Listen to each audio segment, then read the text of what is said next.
Depuis le 20 janvier 2021, le gouvernorat de la ville de Conakry a engagé une vaste campagne de déguerpissement des encombrants physiques le long des voiries urbaines. Réagissant à cet effet, le président du parti PEDN, Lansana Kouyaté, a sollicité des mesures d'accompagnement du gouvernement en faveur des citoyens touchés par ces opérations de déguerpissement. Face aux devises, le franc guinéen ne tient plus. Sa dépréciation continue de plus belle. Sur le marché, 100 € s'échangent contre 1 250 000 francs guinéens. Différentes causes peuvent alors l'expliquer: la sécession, le déficit commercial, l'émission de monnaie par la Banque centrale. Si le gouverneur de la BCRG, Luceni Nabé, s'était engagé en décembre 2020 à ramener le taux d'inflation en Guinée dès le premier trimestre de 2021 à un chiffre, la promesse pourrait ne pas être tenue face à la hausse généralisée des prix sur le marché guinéen, notamment les denrées de première nécessité, selon mosaïqueguinée.com. Le décompte du jour établi par l'ANSS fait état de 35 nouveaux cas confirmés au Covid-19 sur un effectif de 461 personnes nouvellement testées, soit un indice de positivité de 7,6%, ce qui porte à 14 895 le cumul des cas confirmés au nouveau coronavirus, dont 14 453 guéris et malheureusement 84 décès hospitaliers. Selon les mêmes données collectées par l'Agence nationale de la sécurité sanitaire, 41 personnes sont déclarées guéries ce vendredi 12 février. 346 patients sont par ailleurs hospitalisés.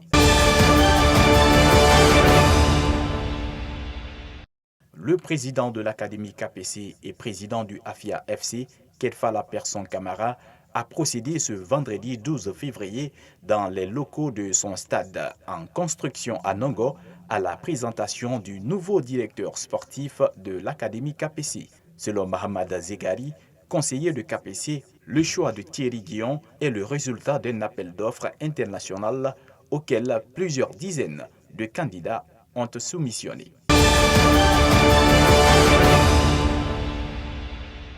En République démocratique de Congo, RDC, le mouvement citoyen Lucha a publié le vendredi 12 février son rapport de fascimétrie pour cette deuxième année du président Tshisekedi au pouvoir. La fascimétrie, c'est un contrôle citoyen qui évalue point par point le degré de réalisation des promesses du nouveau président Félix Tshisekedi et c'est un échec patent.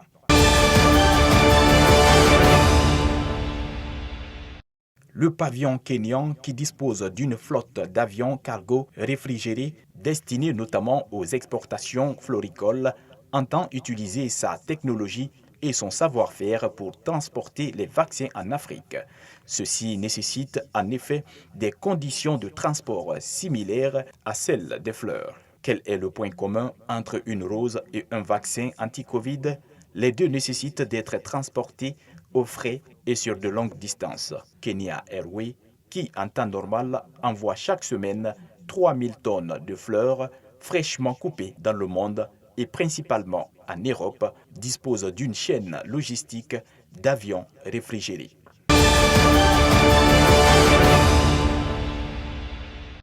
Malgré la peur de représailles de l'armée et de nouvelles arrestations d'opposants, la mobilisation contre le coup d'État ne faiblit pas en Birmanie.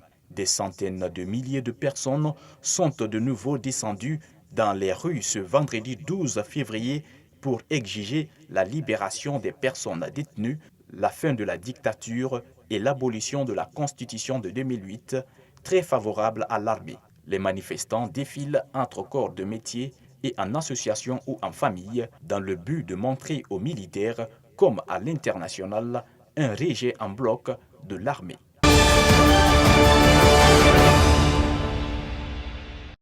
En France, la Haute Autorité de la Santé recommande une seule dose de vaccin au lieu de 2 pour toutes les personnes ayant déjà été malades du Covid-19.